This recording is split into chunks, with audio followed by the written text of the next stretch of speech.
How to enable dial pad feedback vibrate on Truecaller. Hello guys, in today's video I'm gonna show you how to enable it easy and quick.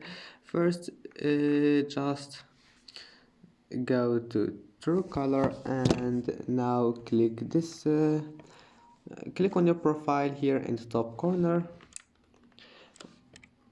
and then click this settings icon here, and on here click calling and scroll down until you find the dial pad feedback, and here select vibrate only, and if you want it with sound, just select sound and vibrate.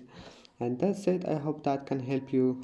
And that's it for today's video. If you like this video, please don't forget to like and don't forget to subscribe, and thank you for watching this video until the end, and see you in the next video.